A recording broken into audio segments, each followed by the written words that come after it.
the two of them together, because Never Setting Sun was your song that went to #1 in Greece. So the question I've always sort of wanted to ask you, like, what was that feeling that went through your head when somebody sort of said, hey, Eden, we've got the #1 song now? Well, it was... Were you like, yeah, what? it was amazing. Actually, so I knew about it when it was sitting at number 4 and number 3. Mm-hmm. And that's when I heard about it. And even that was, what? Wow, that's crazy. And so when you hear that, you're just excited that you're in the top 10, Yeah. top 5. And the other artists around you on there at the time, Robbie Williams was at #1 and Madonna was at #2 or 3 or something. And then I'm up there with the likes of these artists, and I'm thinking, oh, that's cool. That's really cool. That's a nice, warm, fuzzy feeling. And then I checked it a couple of days later, or the next week when it changed, and then I saw myself jump to #1. And that was, you just do cartwheels in your living room there. That's when you're bouncing around the walls. Yeah, that was great. Really fun times. Happy that happened. Yeah, I can well imagine. All right, so let's talk about the new song. To try and do it sort of relatively quickly, but I don't want to detract from it whatsoever. You sort of refer to it as an eargasm of a guitar hook, which is pretty cool. And like say you said, and I was like, holy shit, this really cooks. Like you really just seemed to me like opened yourself up and said, we're just gonna like go for it.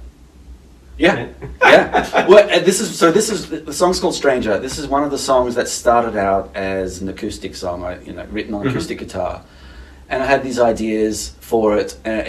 Lyrically, it definitely came from a place where I was listening to a lot of Leonard Cohen, and so there's sort of the old cheeky romantic kind of a place, and so lyrically that's where it came from, and it was always a blues riff.